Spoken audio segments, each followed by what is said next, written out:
And hello everyone, welcome to another Valorant stream. Today I will be casting once again. I am Mr. Poro Demon and I am joined today by Detect. Hello, everyone. How are you doing today, my friend? Pretty good, pretty good. I'm excited for some good League of Legends. How about you? I am always excited for some good League of Legends. Today we will be seeing Team Roccet facing off against Team Based Department in Div 2A, I believe. Yes, I believe it's 2A. It's definitely 2. It's definitely 2A. As we're waiting to hop into Champion Select, I believe everyone is ready. Looks like to me. Yes, and And here's here we Champions go Hub. indeed. Let's see. So what are you looking in terms of bans? I have a strong feeling that Seri might be banned. It's available. It's strong. And I don't think people want to give it away. That's for sure. Well, the real question about the new champion is always, do you have enough practice on it to whip it out on That's a the good VL stage, you know? question. That's a good question. Maybe you get stage fright. Maybe you do get stage fright. As we That see could be a... Diana and Corki being banned, as well as the Lissandra, so not quite the Zeri ban yet. Lissandra is rather odd to me that it's banned. I do not see this champion very often at the moment. Yeah, that must be like a target ban, or maybe Yeah. a Helicon wanting to play a certain champion that's just get cucked by Lissandra, which is always possible. 905 definitely has some Lissandra games this season. So that makes sense to me. The Jinx first pick, which is a really common first pick at the moment. Yeah, not quite the Zeri, not banned, and also Yeah. Maybe they don't feel comfortable enough yet. Yeah, exactly. As we see the classic Trash Aphelios lane being picked up by base department. Always a very strong lane. It scales very well into late game as well. So definitely a very good pickup here. Yeah, but of course so does the Jinx, so it's for sure just a battle of the scalings on the ADC. Yeah, that's for sure. As And we also see the Blitzcrank. The battle of the scaling ADs versus the hookers. Yeah, this is a very interesting choice. Blitzcrank into Thresh. It's just not seen very often, in my opinion. It's just a kind of a putting your gauntlet on the table, you know. Yeah.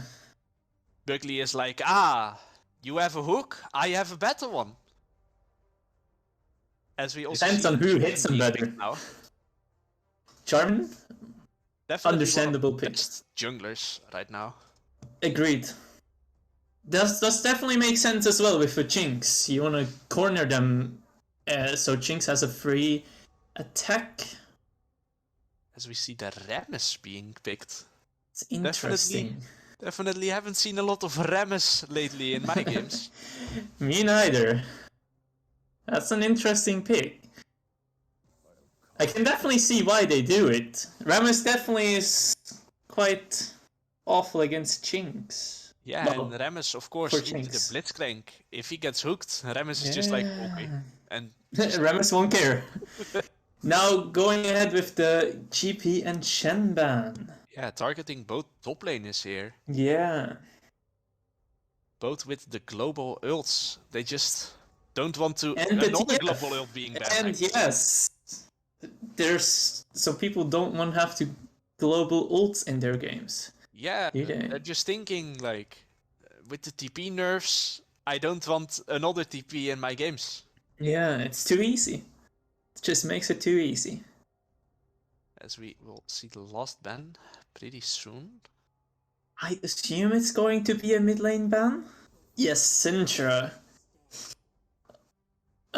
Makes sense. It's a strong pick.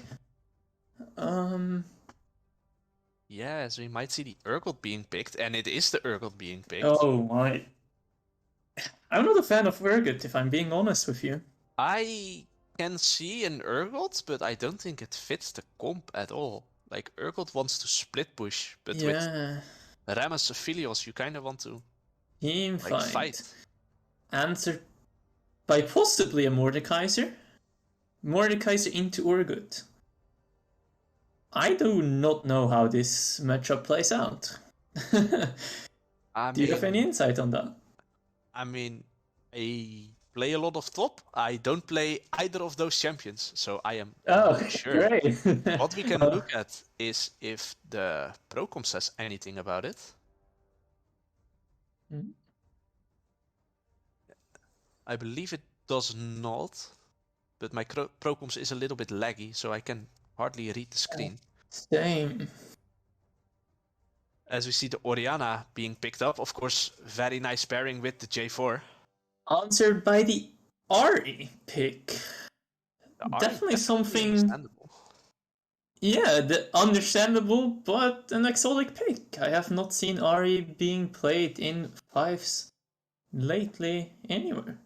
But that could just be me not up to date. It could, of course, be. As we will see, both teams kind of going into a pick composition with both of the supports, of course, having the hook, the Jarvan combo, or the Ari charm, also really good for picking. Yes.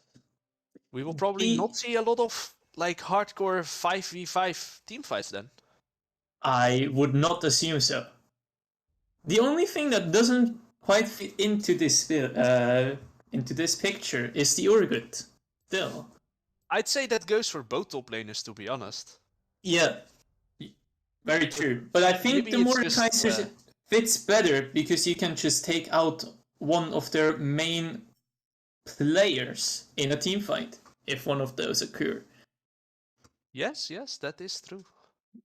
Just like taking out, maybe even just taking out the Rammus, so the ADC has a free shot, which could be a really good way to go on about this.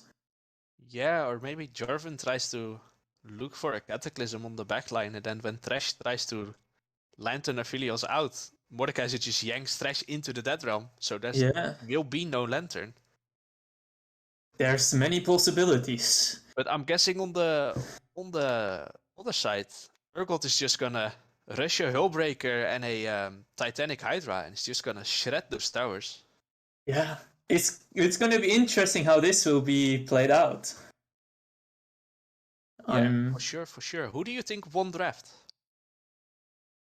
I think it's a really hard one to say. If I'm just looking to like, if we just leave the top laners away for now, I think Team Rocket won the draft with the Jarvan Orianna combo, which seems to me much stronger than in the team fight than the Rammus Ari and Aphelios Thresh pairing.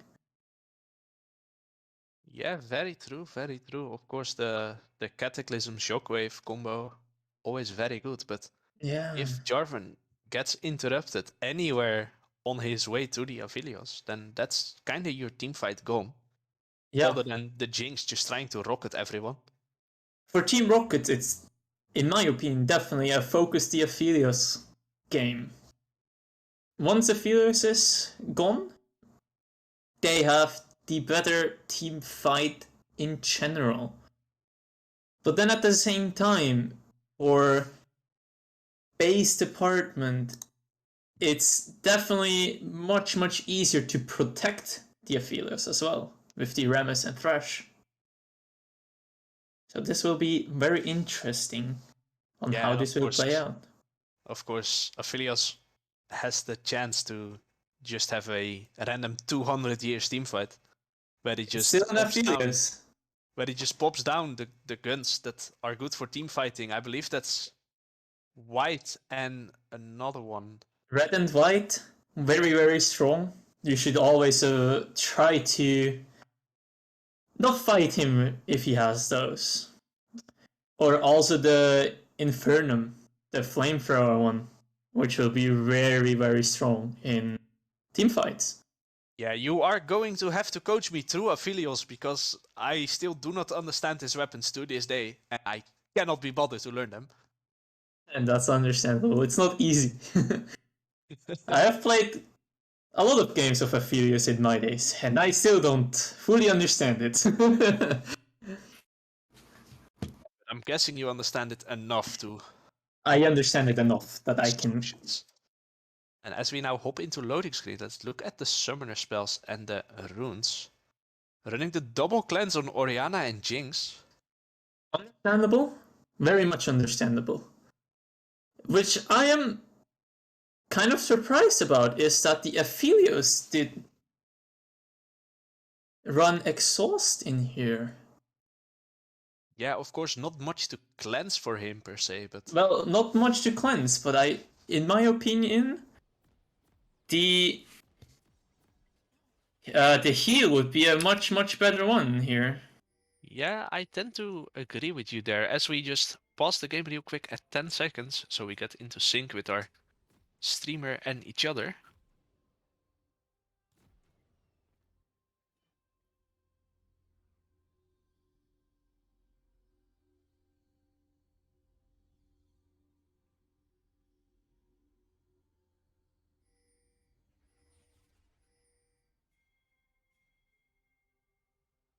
All right, and here we go.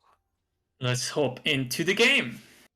As we see Team Rocket stacking with that Blitzcrank, while we see base department 4-manning. Oh, Remus is just gonna drop a ward on his red buff and then join the rest of his team.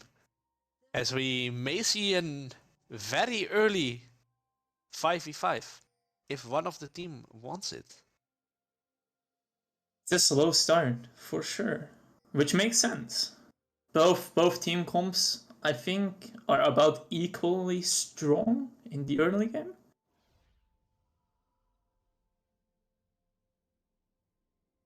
Yeah, I agree. Of course, if the Blitzcrank lands a hook, or if the Trash lands a hook, that's just a great start, but it looks like none of the team wants it. So they're just gonna scatter now. No one is fond of taking the risk of giving anything away early in the game. Yeah, of course, there's a high chance that you will be very far ahead if you play this early fight really well, but you can also fall very far behind. It's very hard to play this early fight very cleanly and well, as the hooks can pretty much just be traded.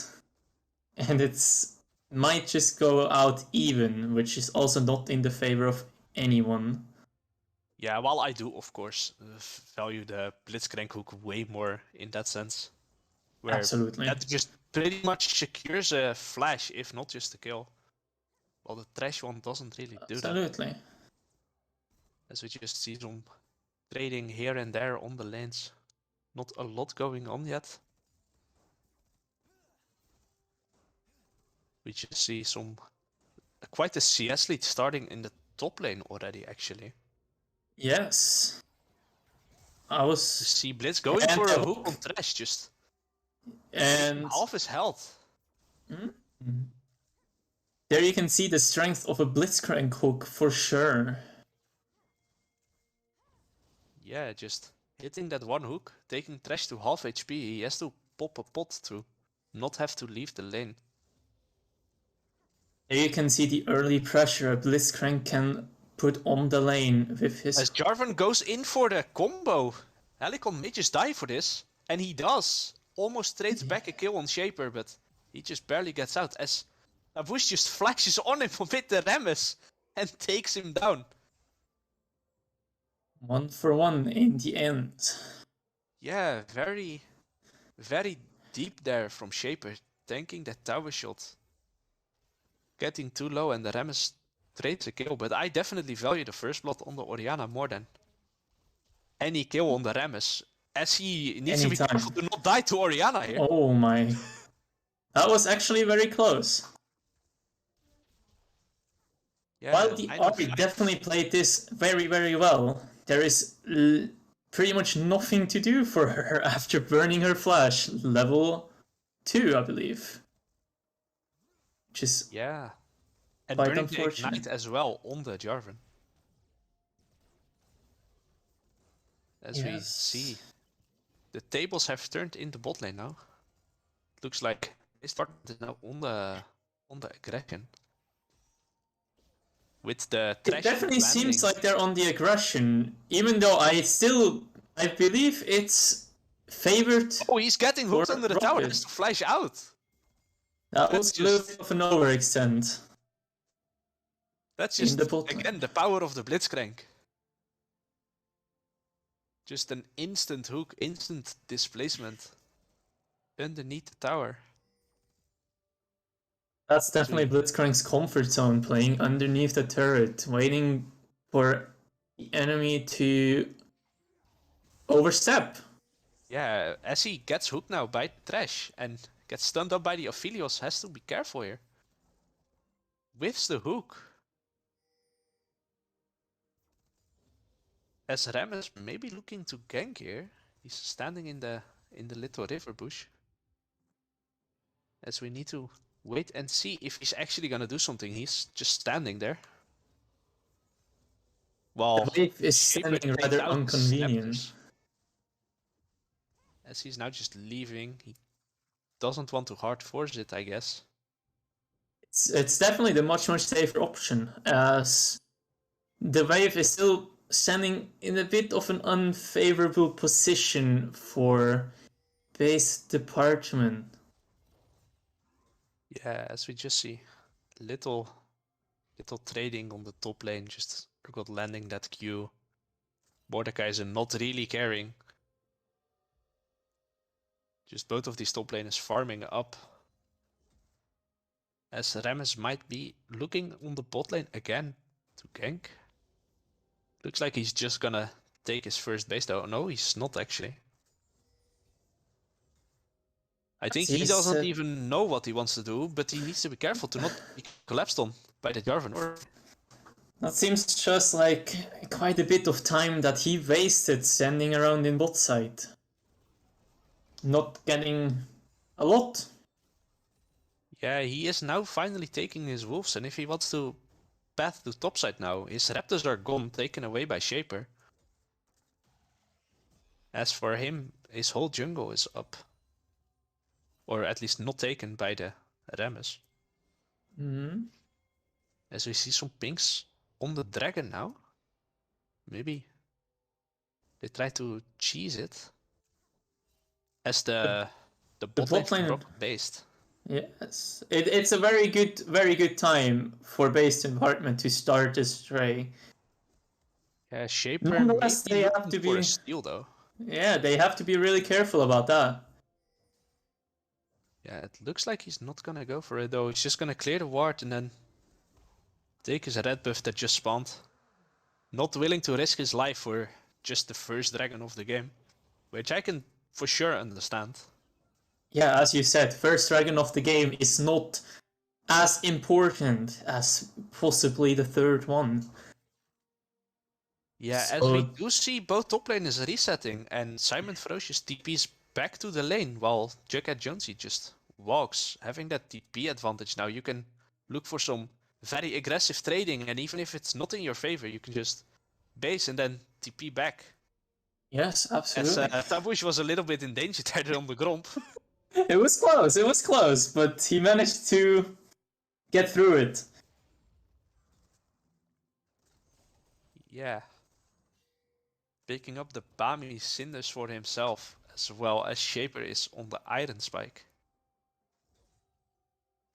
Top lane being very pushed in from the side of base department. Yeah, but he has to be careful that he doesn't get clawed here now by Simon, as Shaper is already also a nice little buffer on the claw Yeah. there, so he doesn't get fully in. As 905 is also looking top lane, they may just 3-man this little Urgot here. This might be an early dive.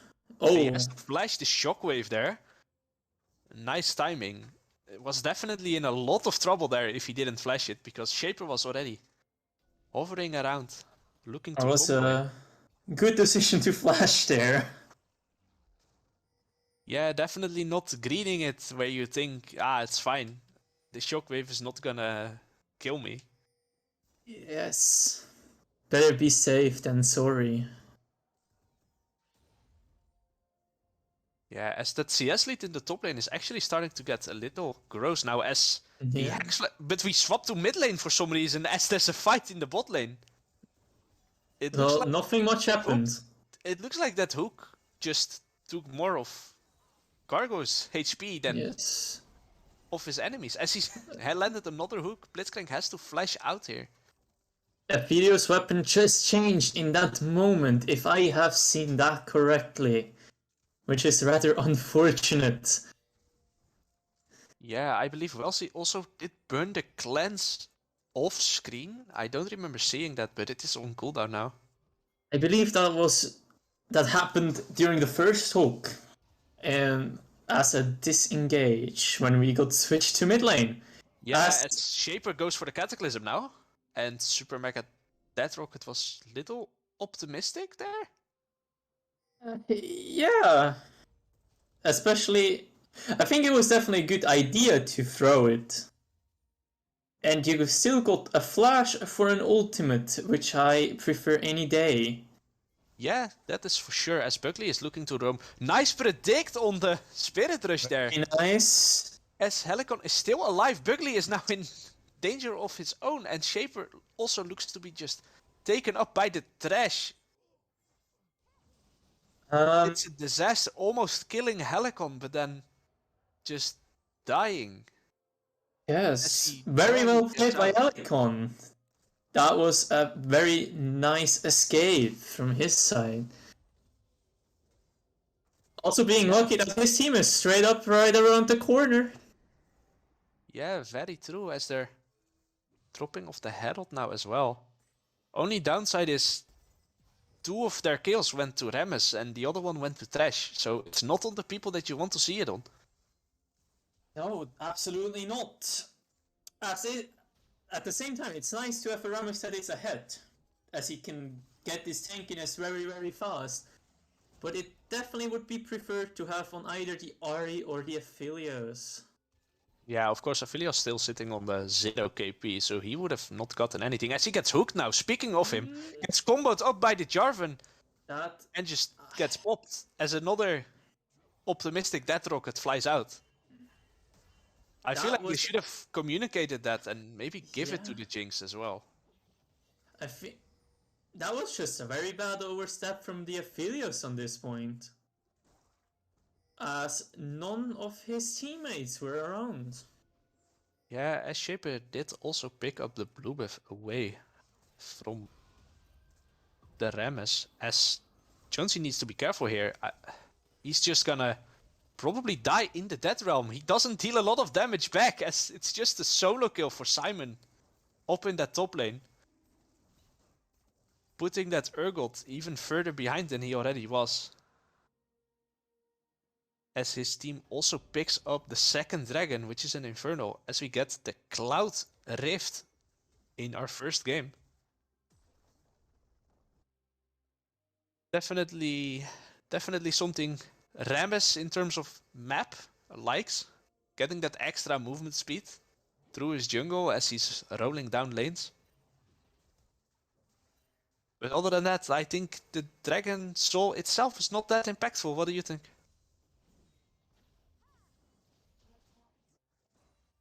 Are you here? Yes, I am officially back. Hello. Hello. Just back perfectly in time to see Buckley getting caught up here by everything. Just getting insta-popped through that mana barrier. Finally, the Aphelios getting something in this bot lane after this unlucky pickoff in the jungle. Yeah, he's getting a plate for himself as well, I believe. Yeah, Yes. picking that up solo. The first items are starting to come through as well in the mythics from the top laner of Roccet and the mythic of the jungler from base department. Yeah, as you said, the kills going to the Ram is giving him more tankiness faster. He's already More on speed. M tank. So not only is he more tanky, he's also now a more reliable engage because of the added move speed. As that's another big Q there from Simon. Yes. It seems like the Mordekaiser is actually a pretty strong pick against the Urgut. Yeah, it looks like it. But who knows, maybe it's just Simon being better and he just thinks, it's fine, I can play whatever I want. I'll just beat you on Urgot. Might as Because well of course be. Jughead did play a lot of Urgot in solo queue as well, so not scared Yeah. of that pick. As we may be looking for a Bugly hook here on the Urgot. Mm. Getting that Mordekaiser even further ahead, but I think he's just gonna recall. As Jonesy is just not walking up. He's not There having are. any of that anymore. Yeah. There are no objectives on the Rift as well at the moment, so there is no need for taking any uncalculated risks. Yeah, as Jonesy did pick up a cloth armor on his base when he's laning against a Mordekaiser, which is definitely That's a weird interesting. pickup. I can understand if he wants to go for the as the charm connects there on 905, just taking half his health, but Helicon takes half his in return. Yes. That's been definitely nice. As Buckley doesn't quite land the flash hook there, takes a couple tower shots for his trouble as well. Very lucky for the Aphelios, very unlucky for the Blitzcrank. Yeah, that could At have the been a same time. total disaster there for the Aphelios, but luckily he has that Yes. minion wave perfectly on time. Jonesy doesn't quite get the buffer there and takes a little love tap for his trouble as the hook Oh, misses. The charm misses as well. charm. Bennett rushes in anyway and just picks up the Blitzcrank as a big shockwave lands. But it's just not enough. They didn't have the follow-up. Jinx was still on bot lane taking the tower. As we may see another solo kill here in the top lane. Jonesy flashes away. Simon flashes after him, claws him back in, and picks him up. Does almost go down himself as well Was a because very of the close flip one in the into the end. tower. Yes. Definitely very unlucky on the side of base department. Both of these fights.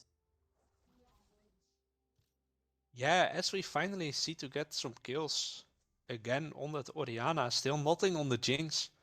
While both the carries on base department still are sitting on only one kill as the Rammus just picked up his third. Yes. But slowly both of the ADC reached the Mythic as well in the end.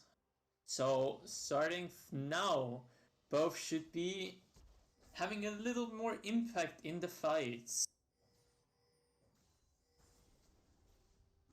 As Yeah, it's Aphelios going for that Gale Force while the Jinx goes for that Kraken. As Thresh gets hooked up here by the Blitzcrank, but Rammus ults in. Urgot is there as well, but the Aphelios ult misses. As we don't see a lot of that yet, but maybe Simon now picks up the Urgot. Just kind of being 1v1 the as first to fall. I believe Bugly hooked Helicon out of the shockwave there, but it doesn't matter, he still goes down. As Shaper looks Uh, for another combo, but the a, Lantern just gets him to safety. yeah, a 2 for 0 for Roccet on this side. As we see the first time being the gold lead being over 1000. Yeah, and picking up that second Dragon for them as well, with that first Cloud. This Just being a getting... Cloud Soul. Very good for the team of Rockets. They will definitely value this a lot on the Death Realm and the Shockwave from Mordekaiser and Orianna. Yeah, of As course, well as on the Charmanaut, of that course. that soul itself, like the move speed, is not gonna do a lot for the Oriana or the Jarvan necessarily, but that Mordekaiser getting that bonus movement speed when he's trying to kill someone in the Dead Realm as 905 is just being rammed right now. Yes. Urgot just picks him up, eats him up. And the Urgot getting his first kill. Yeah, as we see another fight, Cataclysm takes them Urgot down as still Simon is just in vibing top in the lane. Cataclysm.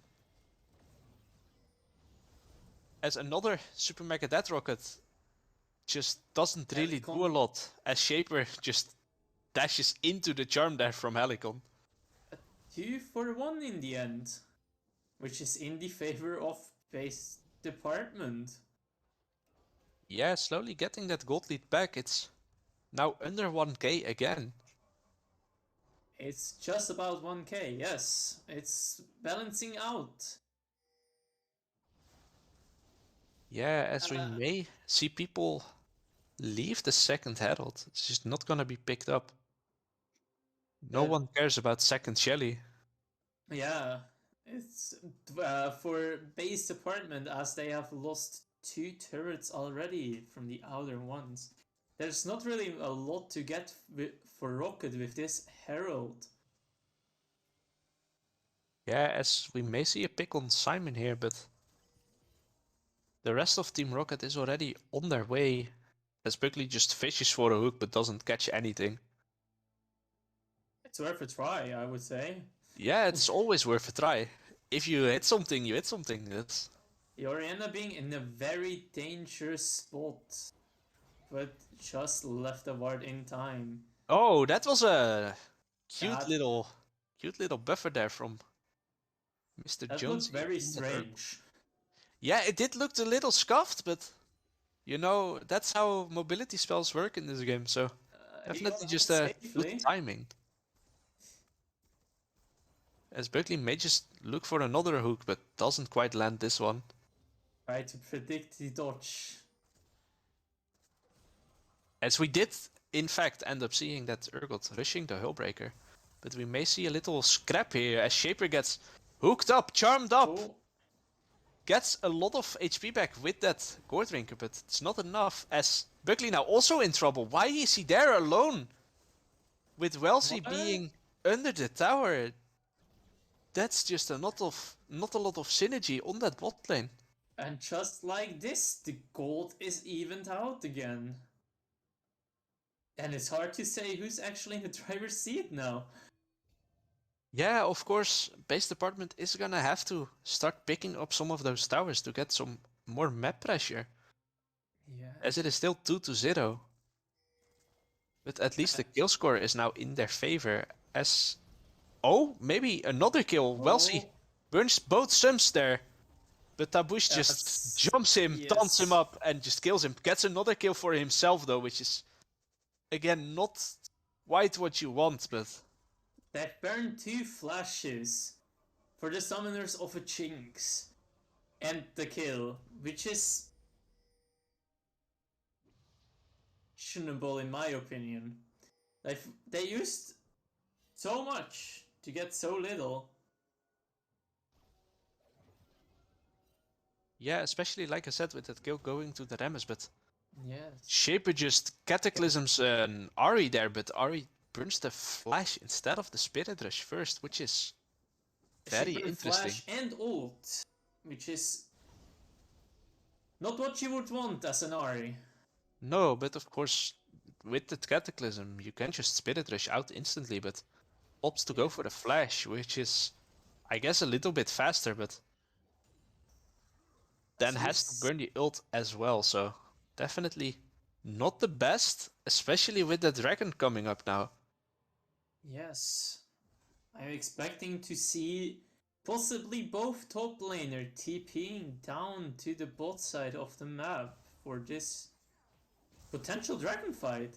Yeah, as 905 gets hooked, but Buckley hooks the Aphelios turret there, as Rammus is just vibing on his Gromp, as this whole thing went down, as Thresh just takes half his health, and then everyone scatters. Just another free dragon pickup for Team Rocket here. Urgot decided against the teleport down to bot lane due to having this Hullbreaker in his kit. Yeah, of course, being taking able the to tower. melt the turret. Taking the tower very fast with the Tiamat and the Hullbreaker. It's now being a gold lead of about nearly 2k for Team Base Department. Yeah, base department being ahead, but at the same time Team Rocket is sitting on that soul point. Yes, it is a Cloud Soul, so it's not quite a win condition per se, but It's definitely not the something end nice of the to have. world for Base Department, but definitely not what you would want as well. Yeah, just having all those big ultimates, the Cataclysm and the Shockwave up so much faster is not what you would want to see, as we may see a dive on the Rammus here, but is a Rammus really the champion you want to be diving? No! Very, very bad decision to dive Aramis. Won't end well, in my opinion. Yeah, especially with the fact that, of course, Simon is the one being the most fed there, so trying to deal the most Yes. damage, but Rammus opting in for that Force of Nature's second item, so not a lot of damage will be taken by this Rammus from the Mordekaiser. Roccet trying. As we get a big shockwave, followed up by the Cataclysm. Helicon spirit rushing out though, but still dying underneath that tower in the Dead Realm. As Shaper might end up dying here, but a shield from the Oriana and himself gets him out as they pick up the trash as well. A double kill going over to Simon there. As he just gets even more and more fat on that Mordekaiser, but meanwhile in the bot lane, Hullbreaker Urgot is just gonna take the base as Aphelios is also hitting that mid tower. As they do end up taking one top tower of their own. But they may not end up taking more as the Rammus is now here to defend. Definitely good decision to back off there from Team Rocket. They have gained so much out of this. And all of them have quite a bit of gold in their pockets, so we'll see some of this some items being complete after this phase, most likely. As you can see, both of the ADCs have a Last Whisper in their kit now, trying to get something against those tanky members in the respective opponent team. Yeah, of course, going for that tank shred. Especially the Jinx, trying to kill a Rammus and an Urgot. And then even Easy the task. trash. And even the trash added onto that. Not quite as tanky as the other two, but Tanky enough and a really hard task. as on the other side, you kinda only have to go through the Jarvan, who is not quite as tanky yet, going for that Gold Drinker, and now buying, I believe, that Dance. And then the Blitzcrank, who's, of course, he feels like a tank, but when you play him, you know that he's not really a tank. He feels like a tank, but isn't a tank. Yeah. Yeah. And then even the Mordekaiser only having that Sonya's and a little bit of HP coming from that Demonic, of course. Yes. Also not quite as tanky. We see now both of those. What's the name again? Can you help me out, please? I would need to know what you're talking about. Of the item completed for the armor penetration. Oh, Lord Doms. Dominic's. Yes, Lord Doms being completed by both ADCs now. On a few is definitely one of the strongest item you can build currently. As we see a blue still here. As we see Buckley landing the hook from the trash looks kind of scuffed there. As Shaper is now going in, getting just moved everywhere on the little bouncy castle. But still everyone was stuck in the Cataclysm, but Urgot is just gonna snack someone up as he gets the AoE fear. Shockwave did land, but not quite enough damage as Simon is now on his own, stuck between a rock and a hard place. As he gets Gale Forced on and dies to the Urgot as well. It's a 4 for 1 in the... No, a 5 for 1 even in the favor of Team Base Department, as they're now also going to pick up the dragon. Definitely very good fight from the side of Base Department. Being on the same page. getting the ace and the dragon, which brings them to a 3k gold lead. And possibly a Baron threat now as well. Yeah, as they also took down another mid turret. Only having that top inner left to take down, as we probably won't see a Baron as of yet, because Rammus is spotting bot side. Yes. Getting his Grom, getting his Wolves, possibly taking that Scuttle Crab as well. And then maybe they can, if they want, look to trap at Baron maybe. Possibly waiting for a Aphelios and Threshold to come back before trying anything. Yeah, and of course the flashes on Ari, Rebus, and the Urgot, all about the same cooldown, all burnt in that fight, I believe. So, But the same on the side of Roccet for Jinx, Orianna, and Mordekaiser. Having 6 flashes burned about the same time, coming back around the same time as well. yeah, as we do still have the flash on the Jarvan, maybe looking for a flash combo or the flash on the Blitzcrank. Always scary, as Simon is walking into that bush blindly, does not really want this. He's barely dealing any damage, as Jonesy just melts him. Actually almost loses the fight, but because of the execute on that R, just manages to pick him up at the end. As he almost gets hit by the Mega Death Rocket as well, which I think would have killed him if it did land on him. Questionable this decision from the Mordekaiser to walk into this bush. Yeah, as we see Shaper now going in on the trash there, but he's kinda on his own and he just flashes to his death. As Urgot is looking for more, but... This is a 2 for 0, which... That's just Baron for base department at this point. Yeah, especially with one of those two is the enemy jungler, so... Just a very easy pickup as... Thresh getting we picked up, see... but so is Blitzcrank. Yeah, we do see one kill being traded up, but that's on the support. As we see a shockwave, Aphelios nearly dying to that actually. Yes. As well, she is trying to look for more as the Aphelios Urgot ult lives there. doing a lot of damage to the Orianna. Yeah, Mordekaiser did end up TPing in, as he is now taking up a kill as well. As well as another one. Gargoyle's Sting has to flash out of the claw there to not give another Baron buff. It's only on the mid laner and the ADC now. 2 Barons for base department, which is definitely not optimal for them and what they would have liked. Very good answer with the TP from Mordekaiser at the other end from Roccet here.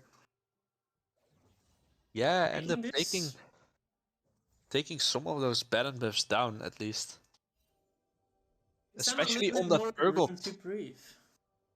Yes. You would not want a Hullbreaker Hydra Yeah, Baron up Urgot in your base. No, absolutely not. I think you could say goodbye to your Nexus. Yeah, we may be looking to say goodbye to 905 here as he gets hooked into the charm. Super Mega Death Rocket again a little bit optimistic there. The gold lead has now extended to nearly 5,000 in favor of base department. Yeah, as Gargoyle King may be in trouble here. As Shaper is just waiting in his wolf pit. Doesn't land the combo, but does end up going in on him with the Cataclysm, but he just kinda... Oh, he just gets popped! As the kill is being traded, but Tabu's just flashing on the cleanse to not get murdered there. As he hooks the trash into the tower, but doesn't quite have the damage on his own. Wellesley had to back off, as he may be looking to die now himself, but Helicon and Simon are also trading, as that hook would have probably killed the trash, but it just nearly misses. But meanwhile, Mr. Hullbreaker is still just going strong, taking another turret there. On the top lane. Not caring about any of the fighting that is going on the rest of the map. Yeah, Jonesy is just Looking at his team, he's like, you plebs can try to kill champions. I'm here to win the game. Yes. As you can see, a gold lead also for the Urgot now against this Mordekaiser of of over 2000, and also a gold lead from the Ari opposing to the Oriana of around 2000 as well, nearly. Yeah, as we Where will you see a can. fight here around the dragon again, I think. As base department is looking to get a second cloud of their own. While Team Rocket is still looking for that soul.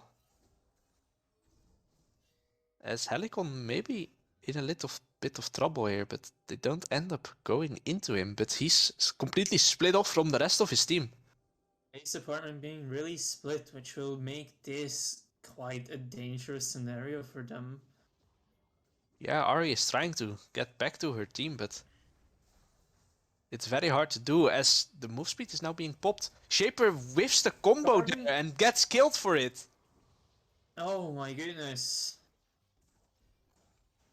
That's And just a now, disaster. Trying to get out of the pit with the combo, but misses the flag with the Q. as Jinx is getting hooked. Yeah, And Shaper. I mean, Wellesley getting hooked there, but gets out. Simon trying to kill the Aphelios here. I'm not even sure Aphelios. if you win that 1v1 right now. Aphelios with a lot of... Never mind, that No. is a big Q. Taking just his whole family with him. Two issues on the video's side. Here is the Gale Force and no QSS in his kit. Having a QSS against Mordekaiser as an Aphelios is just an essential. And possibly also the shield bow that's missing for you to be able to survive something like this. Yeah, I can see the Gale Force reasoning because of... You have to dodge the Jarvan combo, you have to dodge the Blitzcrank hook. But Yeah, exactly, so once you get into the Death Realm, I don't think Gale Force is gonna do a whole lot for you. no, you have so many threats to you as an ADC,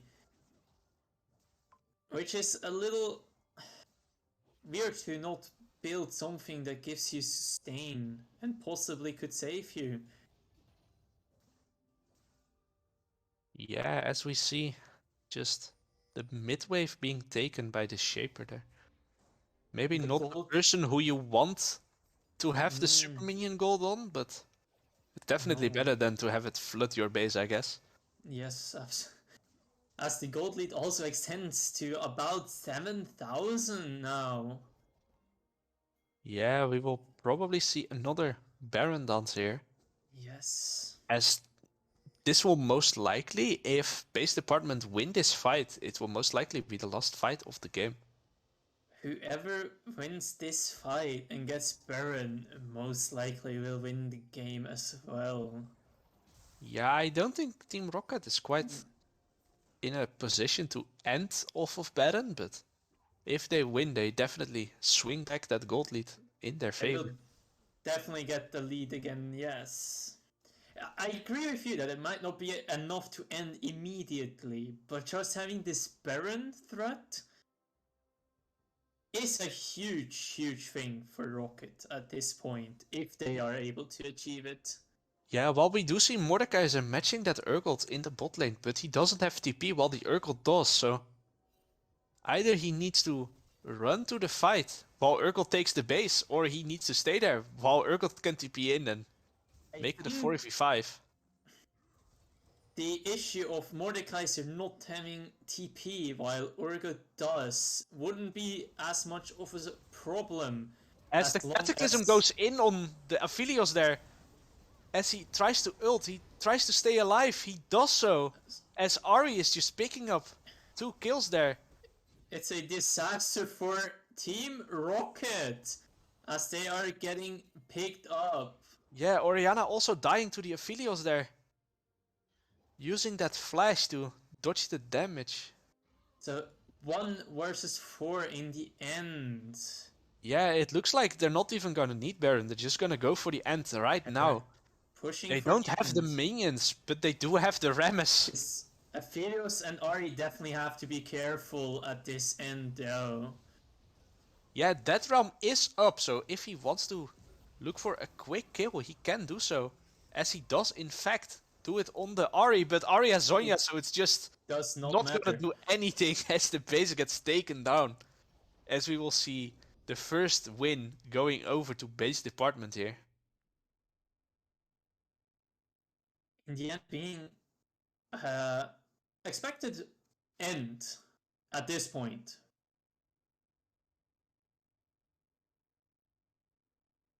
Yeah, definitely a very clean game from them. As the early 10 to 15 minutes looked a little bit shaky, but after that they definitely didn't make any silly mistakes or anything like that. They just closed it out very cleanly. Base department definitely having taken a good decision in backing off after those early misfortunes. Giving that a great base to get back into the game. Just letting the Aphelios get back in items and the Ari as well. Yeah, for sure. And the Rammus getting most of the early kills ended up really working out. You could see that no one really dealt any damage to him anymore. Yes, that's always the good, but also at the same time the bad thing about Ramus getting kills. He's getting extremely tanky and hard to kill very fast, but not giving your team quite as much possibility either. Yeah, exactly. As we will now hop into a quick little break before we get into the second game. So we will see you again very soon.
And hello everyone, welcome back. As we saw a definitely fun first game. And I hope we will see an even more fun second game here. Of Yes.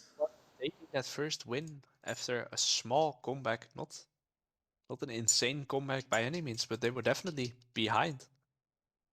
Bringing it back to take that first victory. Playing a very, very clean second half of the game as well. Not giving Rocket any opportunities to somehow punish them. Yeah, as we see both teams not making any roster swaps, not subbing anyone in or out. Also staying on the same side. So it was definitely not a draft issue I don't from the think so side of either. Team Rocket then. It seems both teams being very comfortable and base department most likely not being angry about staying on the side they just won on as well. Yeah, as we will probably get into Champ Select soon, as I see. It appears one of the teams is not quite ready yet. So we will just sit here, talk a little bit more, just wait, just As hang they back. are now ready as well. And Champion Select should be starting very, very soon. Yeah, we probably get into it very quick. And as on cue, we hop into the Champions Select. Let's see if anything changes about the bans. Maybe Here, they end up banning the Rammus for doing so much in the early to mid game. or Maybe the maybe Ari. that would be a good one. Or maybe even an Orgot as well, even though this will most likely be waited on for second rotation. Yeah, as it appears to just be the same bans as Yeah, from the no first changes game. here. No changes so far in bans from either side. As Oh, the picks now come through. they're banning their own champion that they played in the previous game. As Now I'm this excited. department just bans the exact same champions. As we will see a first thing Hackerim here. That is bold. Hackerim definitely a strong champion, but not quite Is it something you early would like? pickable. Yeah, is it something you would really like to first pick? Is my question here. Yeah, I'd say a definite no, but it appears that Team Rocket disagrees, as it looks like it's just gonna be the Aphelios again. Most likely gonna be paired with that trash. Ba- Base Yeah. apartment running it back on the Aphelios Thrash. Yeah, not quite having a fun time in the lane, but definitely turning it on later. Feeling comfortable on this lane as well. It's definitely one of the stronger bot lanes at the moment. We'll see what Rocket will pair this with now. Yeah, as we will see a Galio hover. Interesting to think. Would that be mid or support, as it's just a bait and the MF gets locked? Misfortune being picked up here. Um, Surprising, for sure. Yeah, it As looks like maybe Team Rocket is just trying to go for that wombo combo with the AoE Hecarim ult and then the AoE MF ult on top of yes, that, as the Galio does actually end up being locked in. looking like it So going into the direction of a team fighting comp from Rocket's side here. yeah, for sure. But as I mentioned on the pick at first, but then it got changed. But Mm-hmm. does this end up going to mid, or does We're this end up getting going to support? base apartment just running back the first three picks again. I personally think Galio doesn't want to lane against an Ari or a Thresh, so it's definitely an interesting pickup here. Galio top lane? Galio top lane? Galio jungle? Nah. You never know. As we do actually see the Rammus being banned. Definitely understandable there. Makes a lot of sense with seeing what Rocket has picked so far, not wanting this lockdown as another TF ban is coming through. Yeah, base Um, department just banning the exact same things as from the first game and also picking the exact same things. Obviously, now that's not gonna be the case anymore because the last two champions that they played both got banned in the Rammus and the Urgot. yes. I'm getting quite confused by the TF ban, assuming that they already have Rocket has already picked Galio, which is most likely going to be mid.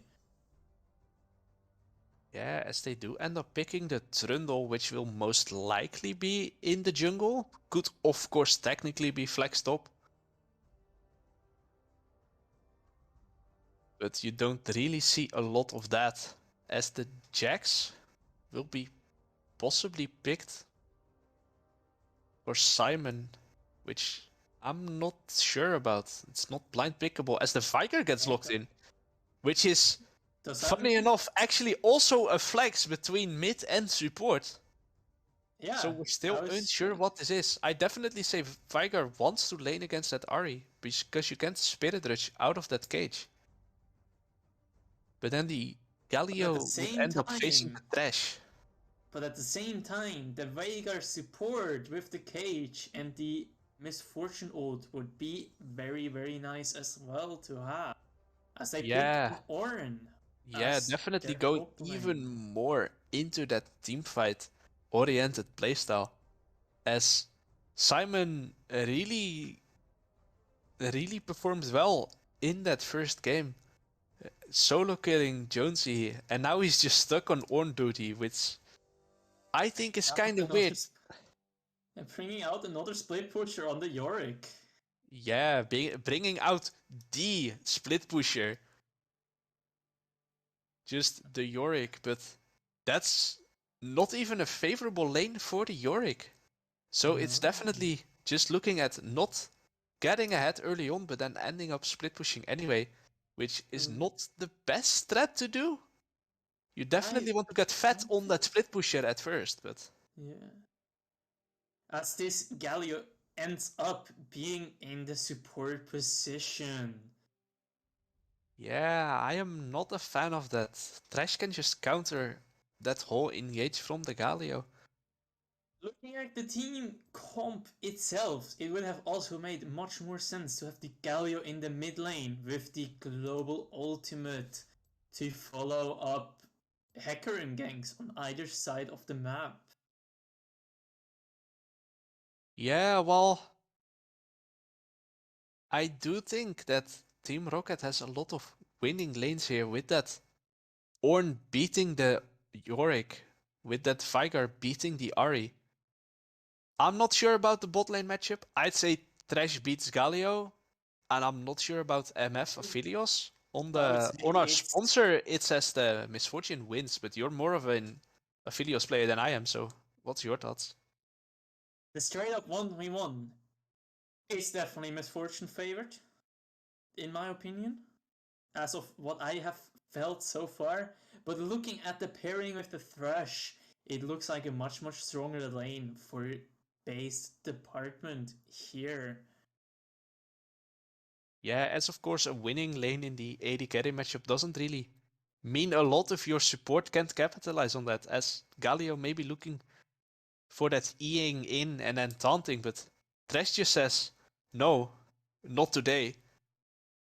It looks a lot to me like Rocket is fine with just getting pushed in and having a Galio possibly be roaming a little more than usual.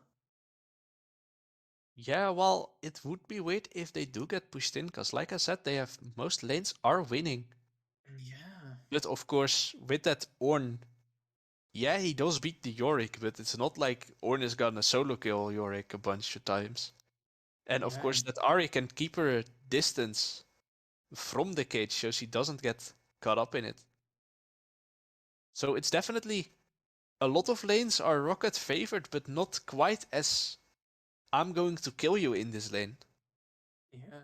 on paper, Rocket's team comp looks better than the team comp of Base Department does. Also, with having Yorick and Trundle in their team, both being more of a split push kind of champion, seems to me as they will be looking to play a possible 1-3-1, trying to break up this team fighting comp of Rocket. Yeah, of course, the 1-3-1 very much possible from the side of base department, but a lot, and I do mean a lot of engage tools on the side of Team Rocket. Having Yes. that Hecarim ult going in, followed up by the Galio, followed up by the Ornn. One trash lantern is not gonna save you from that if you're Aphelios. Oh no, not at all. Looking, to me, it looks more of like that either team that gets the lead in the early game has a much bigger chance in finishing out the game as well. Yeah, I'd say especially on these lower-ish levels as the league we're playing in, I'd favor a teamfight comp because that's just so much easier to like pull Execute. off. Yeah. While the Yorick and the Ari later on need to be careful to not step up a little bit too far on their split pushes as we get into the game. Of course, once again, we pause to get all synced up with everyone.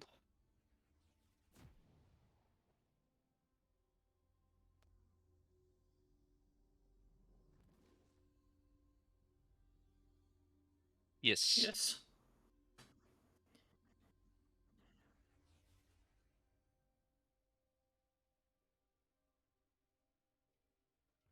Alright. And here we go, hopping into that second game.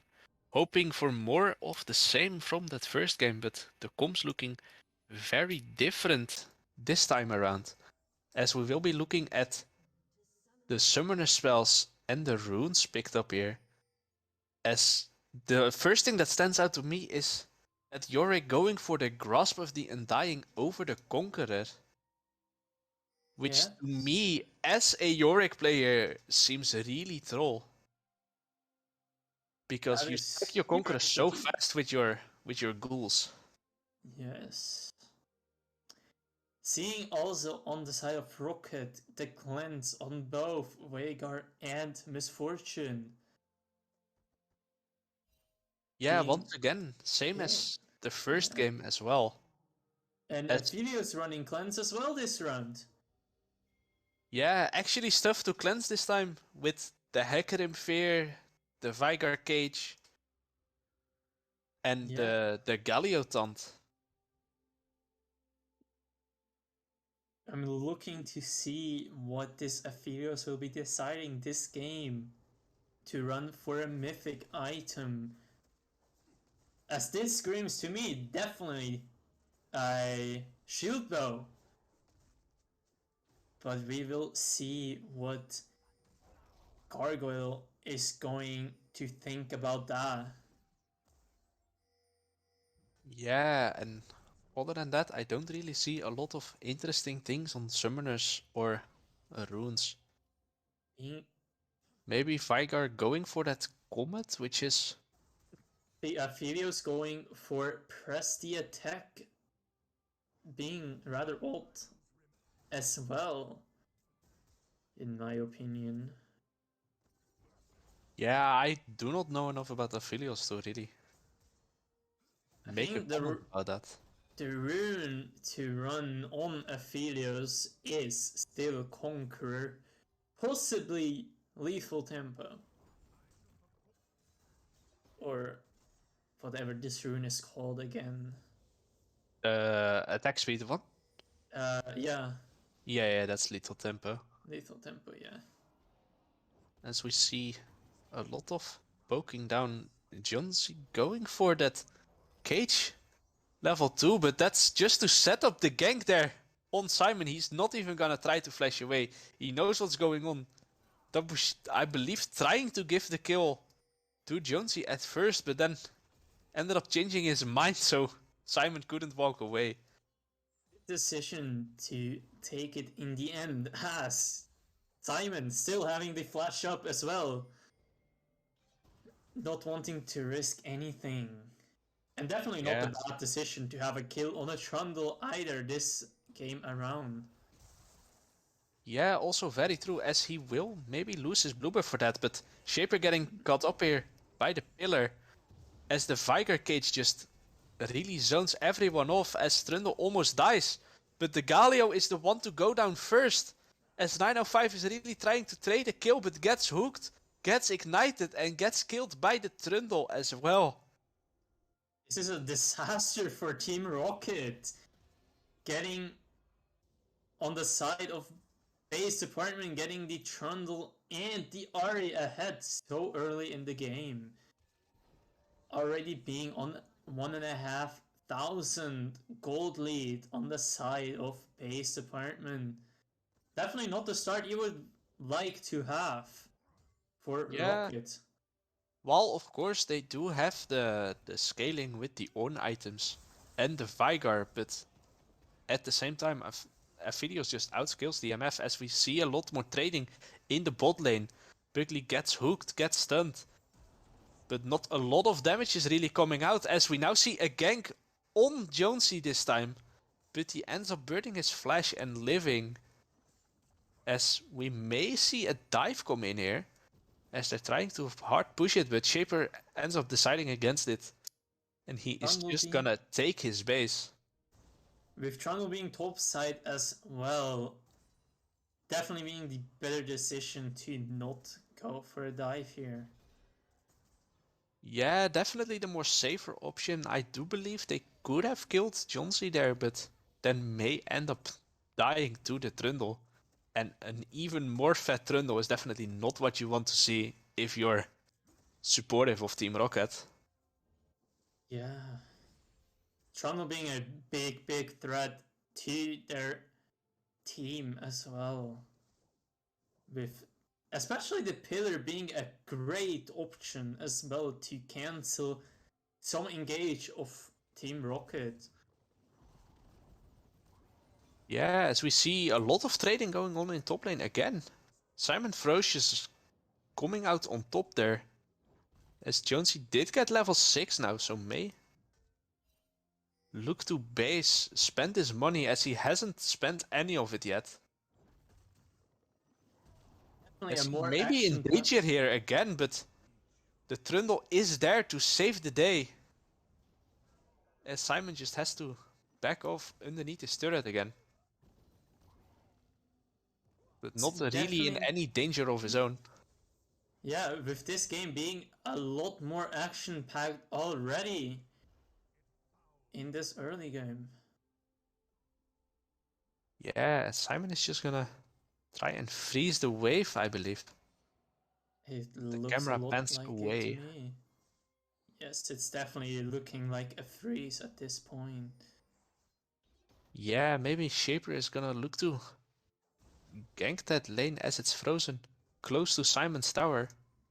As you can also see the strength of Aphelios Thrush being in a very good pairing in the bot lane, getting ahead 13 CS on the side of Aphelios. Yeah, well, I'd say MF definitely should win that early on, especially, but it's just not working out right now, as they're also gonna take the Drake on the side of Team Base Department. And may end up taking a kill. Cleanse being used by Wellesley there, but Bugley went in and now has to flash out. Not Once being on the again, not same really on the page. same page. A little bit messy from the side of Team Rocket at this point. Yeah, as we will As see a lot of more trading in the top lane, but both of those champions are definitely beefy enough to not really be in any danger to die soon. But if that trading goes on a lot, I definitely favor Jonesy with that corrupting potion. Just having that extra sustain going for him. But of course, Yeah. Ornn buying those items in lane may end up making the difference. Having this unfair uh, advantage of being able to just have the store on the lane definitely would Yeah, be. as Buckley gets interrupted there by the pillar and just taken up by the Aphelios with his first kill of this game. I think the Aphelios ahead in the early definitely being a very, very good thing for base department as well. Yeah, as we may are going to see a dive on this top side. 905 going up there as the Vigar. And also Shaper being near, but they kinda juggle the tower echo a little bit sloppy at first, but at the end of the day, it's still quite an easy pickup there. As the Ornhorn gets blown, but not really needed. It does not matter. The Hecarim dash and the Veigar cage is just nothing you can really dodge. Yeah, as Helicon may be in trouble here now as well, getting taunted up by Bugly, but it looks like 905 doesn't really want to follow that up. Maybe doesn't have the cooldowns. As well, she is just gonna get Dove here, having to ult the wave. May end up living because of it. As the Ornn now arrives as well to save his AD carry. Definitely Flash. not what you like as that Ornn. Now you're gonna lose a big wave on the top lane, but at least it ended up saving your ADC.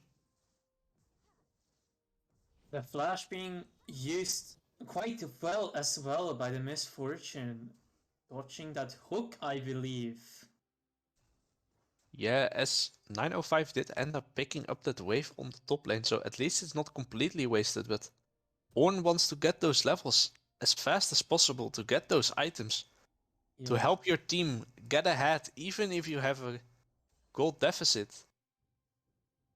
Yeah. It's It, definitely not what you like as an Ornn or a top laner in general. yeah, of course, someone like Malphite doesn't really care. As long as he's level 6, he can play the game, you know, but That is true, but Ornn is not quite the same as Malphite at this no, point. definitely not, but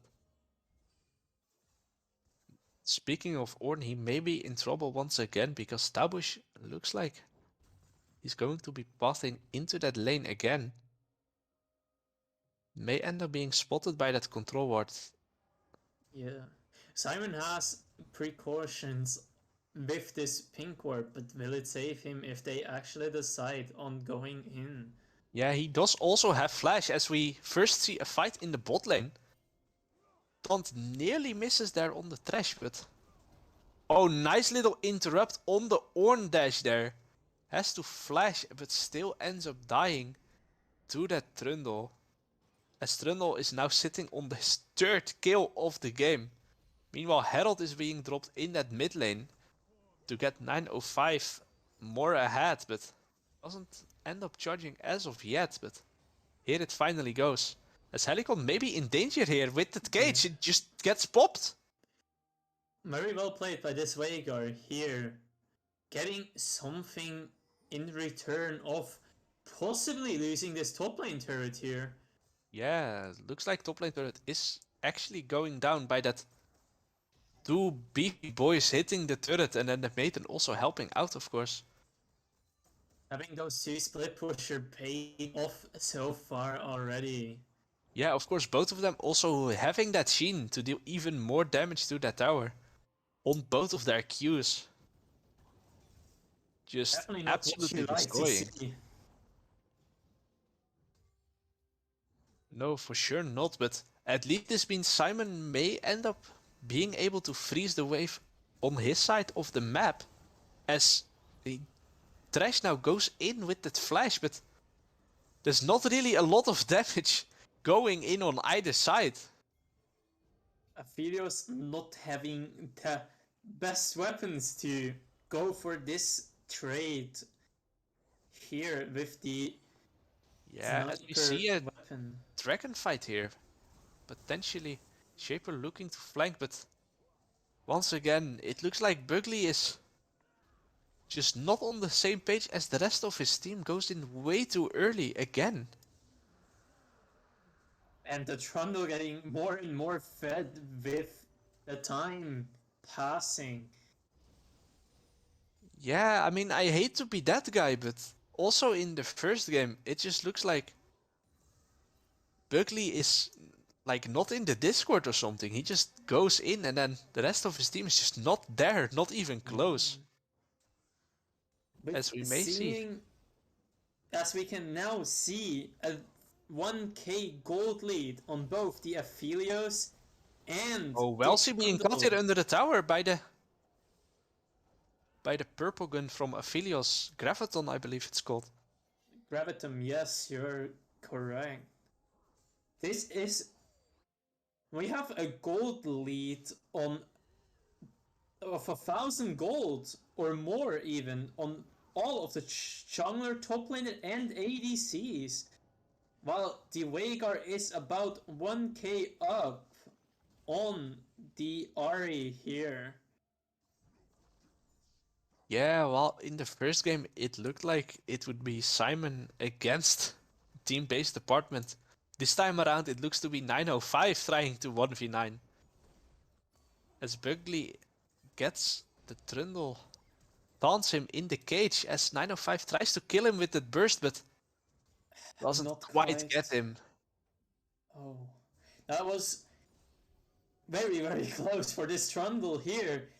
Definitely happy that he did not have to give up this 400 gold shutdown that he has. Yeah, of course, also it going over to the Viger potentially would have meant absolute disaster.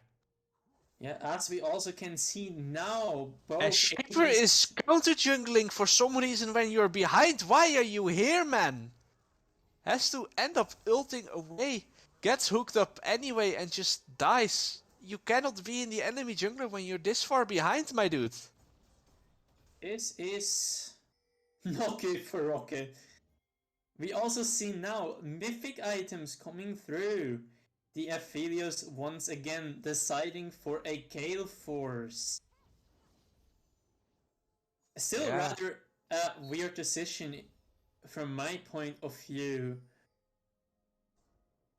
And yeah, doesn't really make a lot of sense here. Yeah, Yorick ending up going for that Divine Sunderer, which definitely makes sense when you're laning against an Ornn for most of that time. Meanwhile, Trundle getting that Hydra before his mythic, which also is definitely fine. Hecarim, of course, going for that Chem Tank. The Getting only some interesting more... one is MF going for that Kraken, which I see a lot of people do, but I'm personally not a fan of that. I just wanted to say, I personally think that's the best decision she could make here. As well, Gale Force could have been another decision for the MF at this point of the game and in the stages she is at. But the Kraken definitely giving her a lot of extra damage on those auto attacks, which she will definitely be using quite a bit. Oh, that Hecarim Tremble just knocking him out of the cage, Buckley once again being caught. At least this time he was with his team, but his team just abandoned him. As now Uh, 905 also gets charmed up and killed by Helicon here. It's turning from bad to worse from that side of Rocket, as Simon may also end up getting caught here in the cage. Welsie having to ult the wave. Doesn't end up saving the tower, gets pillared now as well, but it doesn't look like base department wants to go. why did Hecarim knock... As Thresh is now just getting caught. I'm a little bit overwhelmed by what's happening and the mistake that Rocket is making at this point while being so far behind. Yeah, they do at least end up picking off the Thresh there, scouting for some vision, but That's only 1 kill on the enemy support. It's just not enough. Not enough even close. As 905 is now trying to gank the top lane, but Jonesy just walks off and nothing happens as they're probably going to lose this Ocean Dragon as well. We didn't even talk about this, but it's gonna be an Ocean Soul, and it It's looks like Base already Department is taking the third dragon right now. we are 18 minutes in, and it's already the third dragon to be gone. If it's about to fall, we see a soul by 23 Yes, minutes. Jonesy just gets picked up quite easily by the Horn, followed up by the Cage. Yeah. We will be seeing a dragon soul at 23 minutes indeed, now that Base Department picked up this third dragon. And the gold lead getting bigger and bigger with every minute that's passing.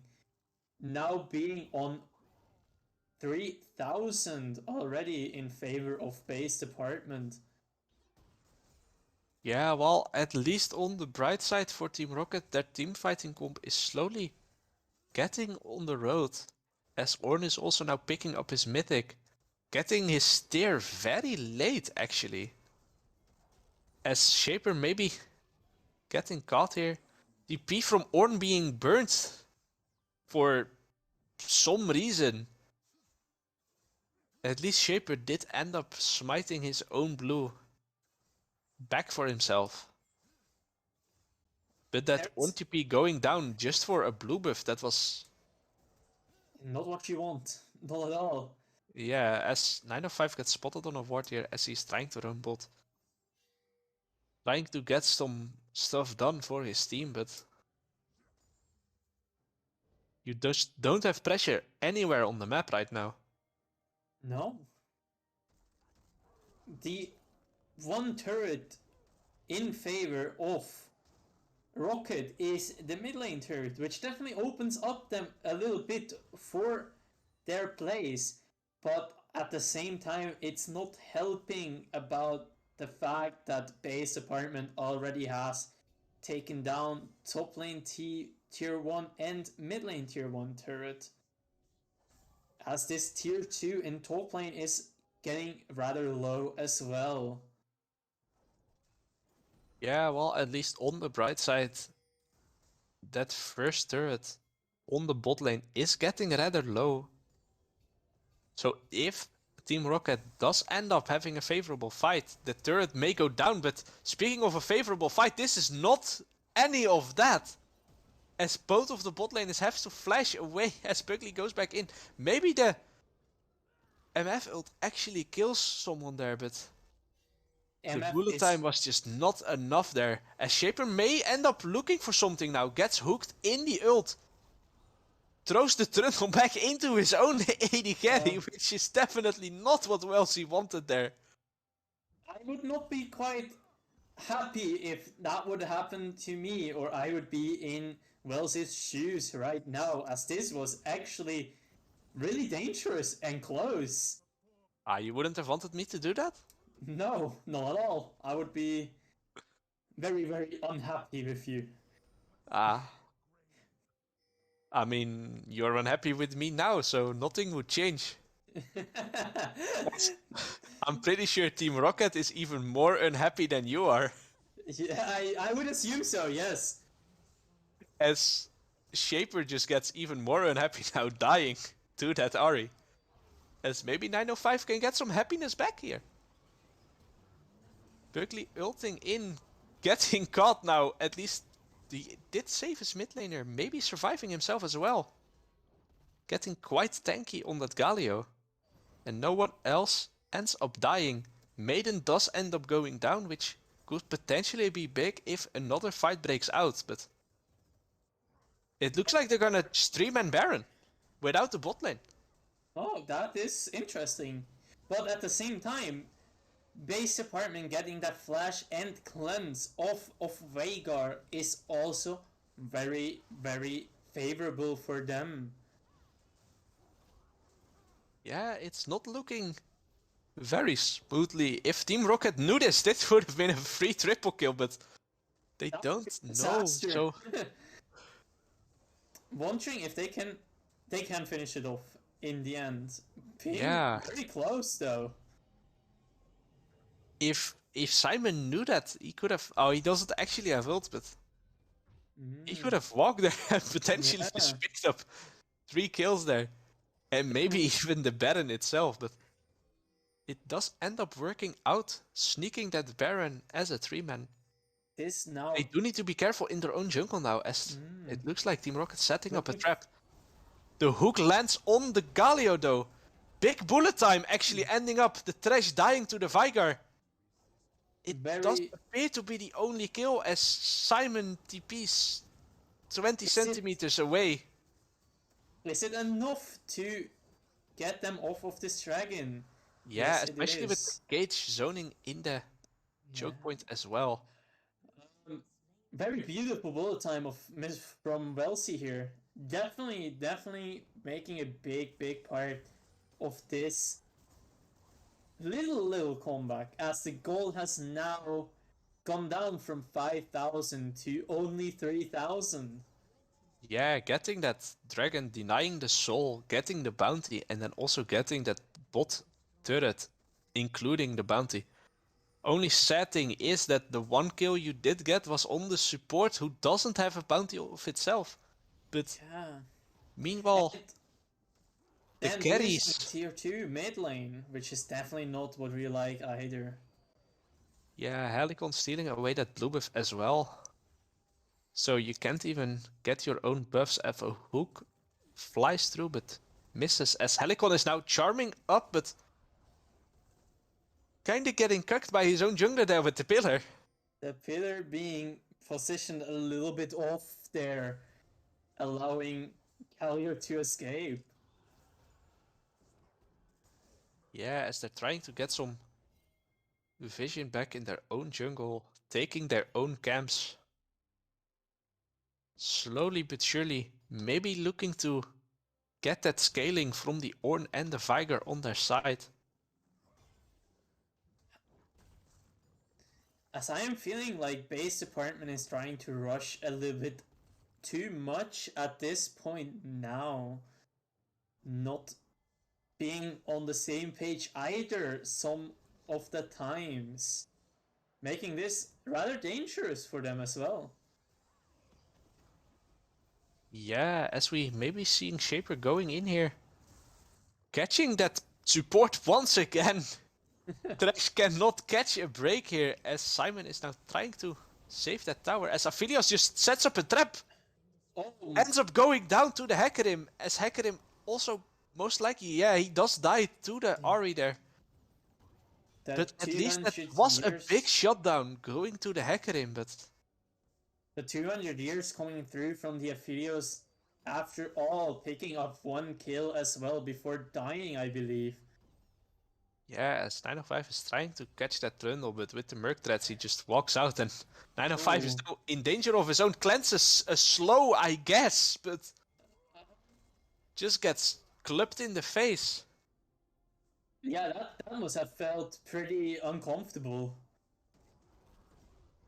Yeah, as he may end up dying now actually to the Ornn and the Galio, but quite tanky himself. Berkeley ends up whiffing the E, but he does end up dying. Shutdown going over to the Ornn, not necessarily the target you wanted on, but Better than on the Galio that is the support in this game, though. So, I believe the better pick up of the shutdown in an unfavorable way. yeah, out of the two that were there, it's definitely better on the Ornn than on the Galio, but Yeah, you definitely would have wanted that more on the Vagar or Misfortune.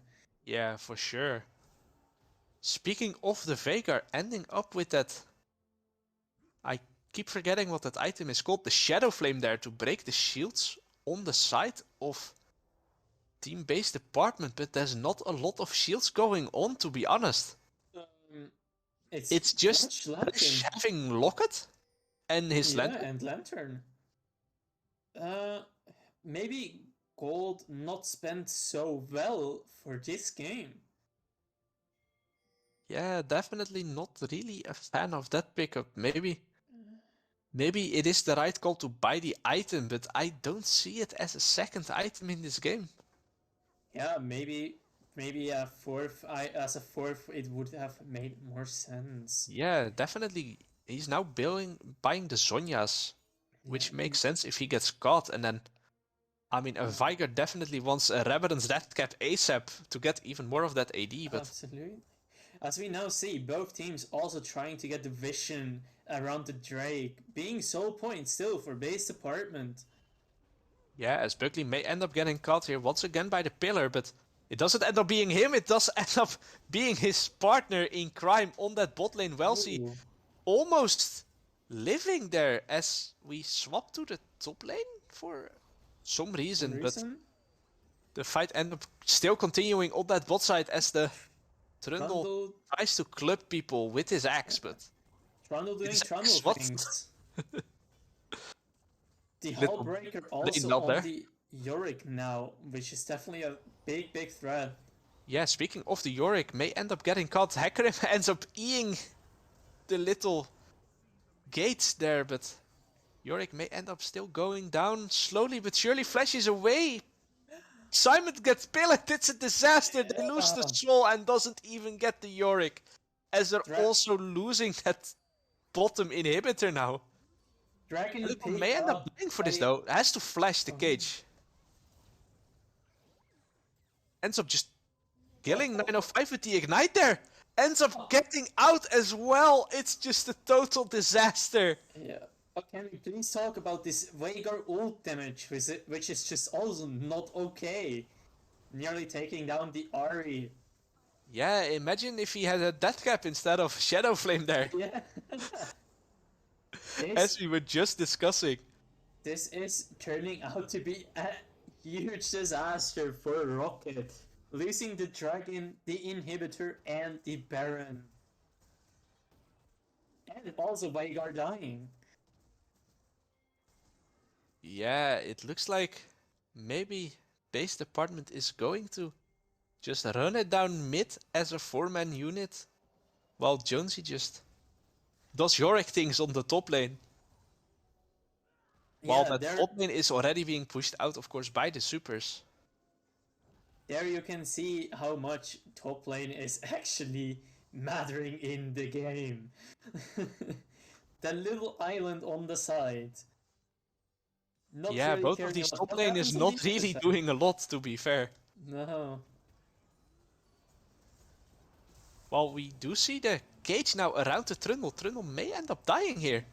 Ends up being Ooh. landed out with like 100 HP as Ornn gets a big knockup. Big pick on both of the AD carries, in fact. Yeah. While meanwhile, Yorick is just docking on the top lane. While the super minions are just ending the game. Galio ends up dying as well here. Ornn ended Yeah. up being back to base. Viger now as well back in base to defend.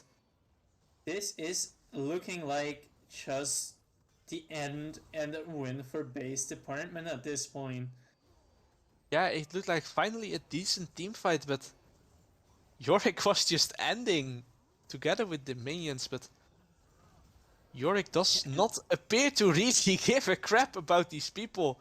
A He lot of just does healing not ends up want to dying die. anyway, but they're just ending the game in the meantime. Jonesy doing just enough of the distracting to make this a 2-0 victory for base department over Team Rocket. Yorick things have been done. Yorick things have been leading to this nexus to be falling as three people were just using everything on him. Um, Very impressive showing of base department in especially the second game now, where they have been in the lead and saying where to go and what will happen all game long, pretty much. Yeah, I'd say except for the first like 15 minutes of game one, base department has been looking very clean in the remainder of game one and the entirety of game two. Just getting off to a little slow start, but just turning on the gas ever since. Never stopping, not even when you go into the next game. Yeah. Just really cleanly played out there. This trundle was definitely a huge issue at this point.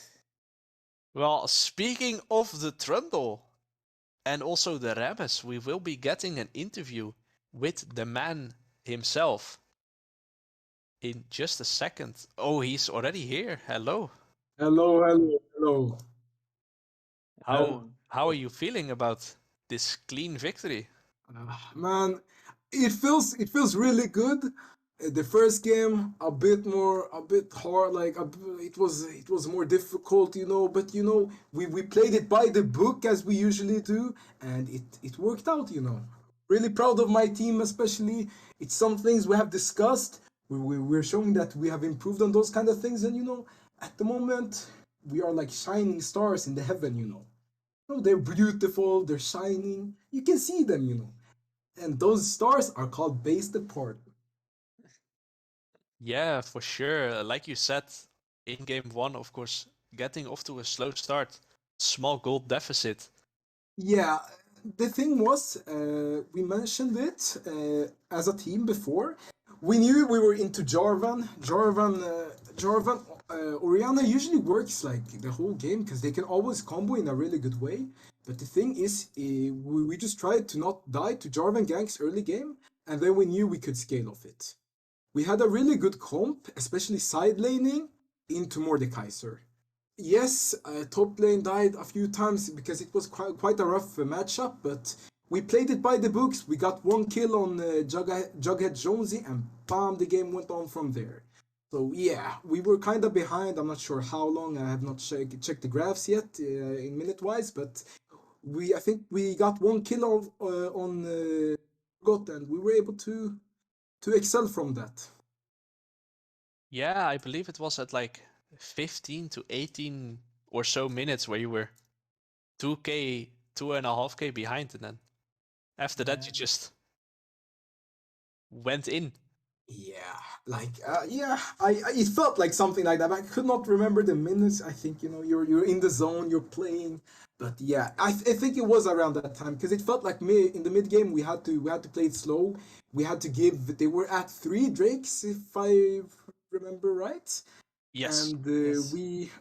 to be honest, we were fine giving Soul worst case scenario, but we were able to silence really hard with Urgot distracting them, making pressure there, and we were able to get one Drake. And I think after that second Drake we had, while they had three, we started making a comeback. And yeah, beautiful play overall. Really, really proud of my teammates. Yeah, Can't I say do anything else. agree with that. Yeah. One more question though. Yeah. Remus. Yes.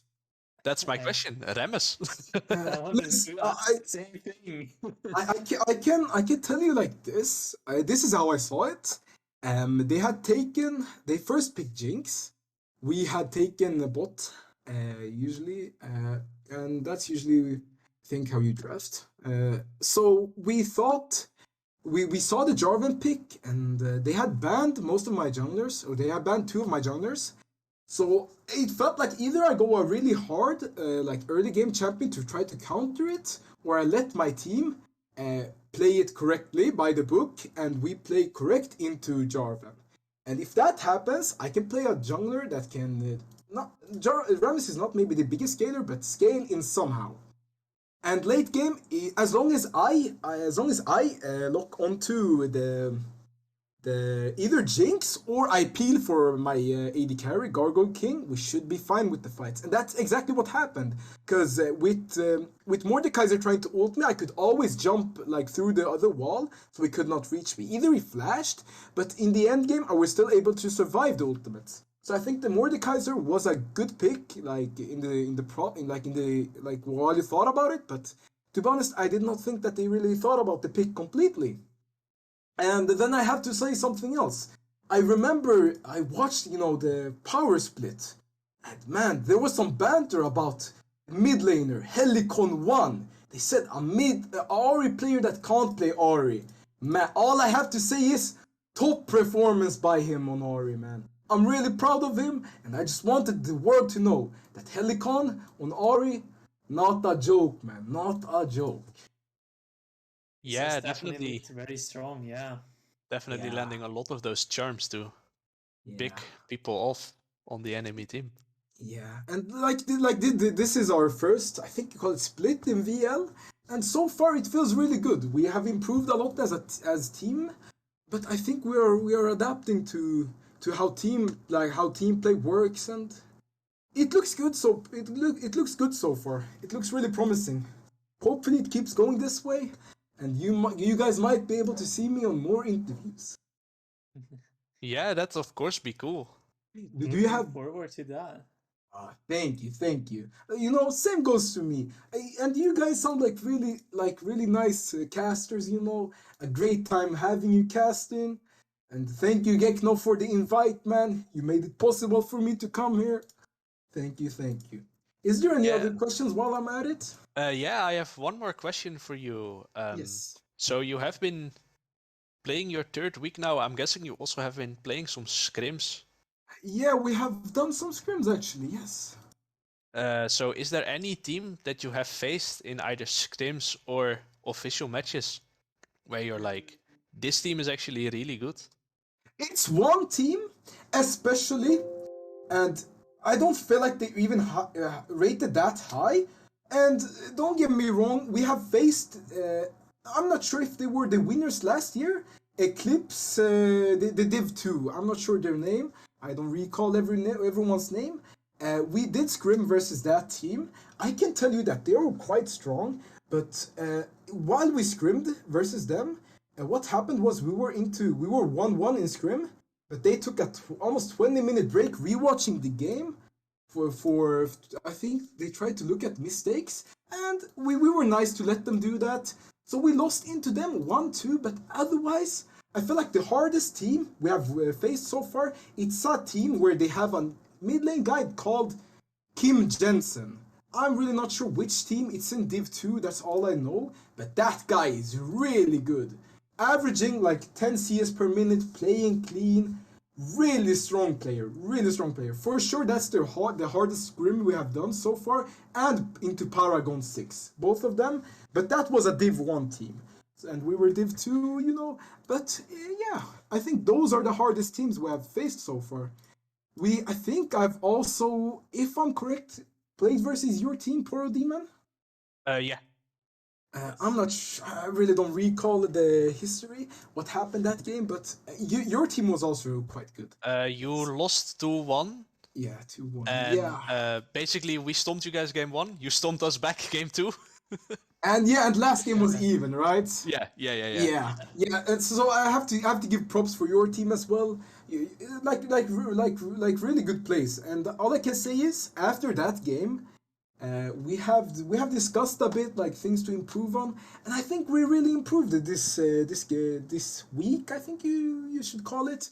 Because last week I did not think we top performed, but this week it feels like a whole nother team. We came in with a good spirit, and yeah, it worked out. I'm proud of my team. That's all I can say. Really proud of them all. Well, very nice to hear, man. Thank you. Same goes to you. I really hope you and your team does your best, and we might be able to see you guys in finals maybe. Yeah, it would be fun to face each other in finals. Repping Indeed. Forward to that that. 2A group. Indeed. Then we can see the improvements. I think Eclipse Luna's going to be there, so one of you two can maybe get there. Yeah. Well, yeah, it's either gonna be one of us, but like to be honest, I feel like once we came here, there was no hype about us because we were new players.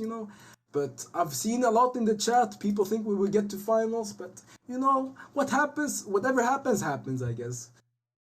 But to be honest, we are in here. We started for fun, but now when we realize we can compete against most of the teams, we are here to win. Well, that is, of course, the best way to play. Amen to that. Amen to that, brother. Definitely also Well, hearing a lot of confidence out of your words here. I think confidence you gain with time. I think once I started, I probably we're not the most confident player, but I think like this.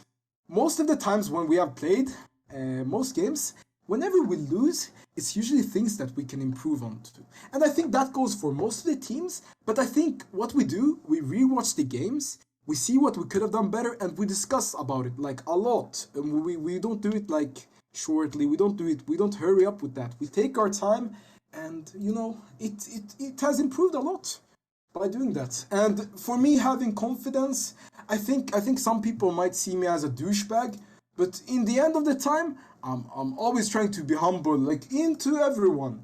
But like I've played this game since season 4 or something, so I think I got a lot of experience, and I think that comes with time, as I mentioned before. Yeah, there's of course always a fine line between confidence Yes. and just being cocky. Yeah, but I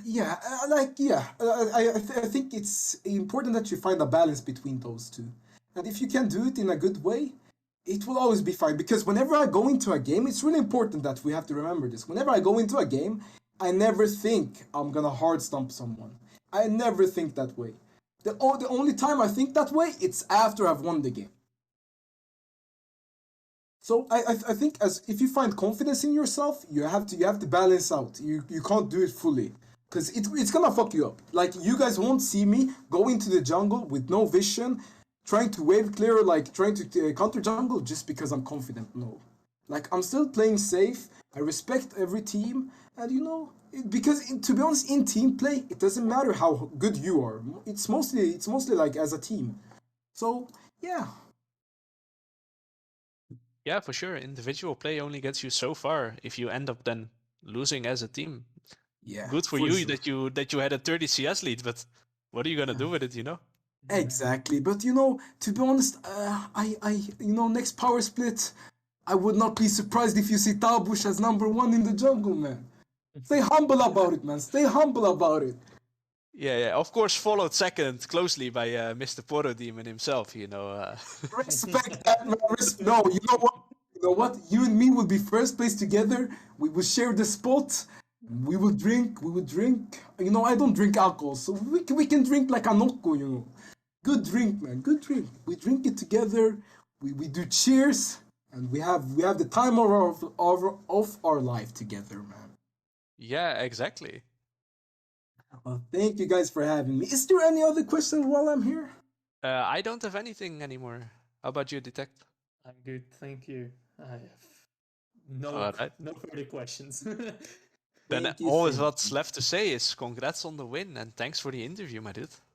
thank you, thank Congrats. you. And thank you guys for casting the game, and thank you guys for being so nice and inviting me and all these kind of things. And thank you, Gekno, for fixing the thingy, man. No worries. Okay, I hope you guys have a wonderful night. I hope you guys sleep good. And it's tomorrow. It's Friday, man. So have a good one, boys. Have a good one. Yeah, you too, man. You too. Cheers, cheers, man. Bye, bye, boys. Bye bye. Bye. So, anyway, that was it from us for this cast. Definitely an exciting series that just went down. Base department looking very strong for the remainder of the split, while Team Rocket went off to a good start for their own, but it's kinda slipping a little bit right now. Definitely need to get A their lot of work cut out for them.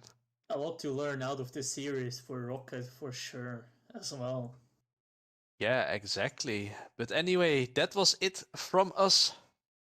I am, of course, Mr. Poro Demon, Firefly's owner himself. Little shout out.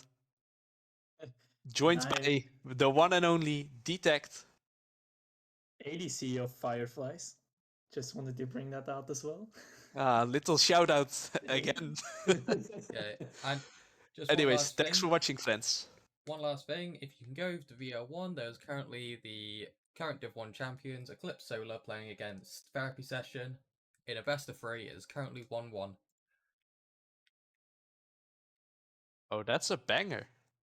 Yeah, That but sounds exciting. yeah. Definitely want to hop over to VL1 then. For sure, for sure. Anyway, that is it. I'll shut off the stream now.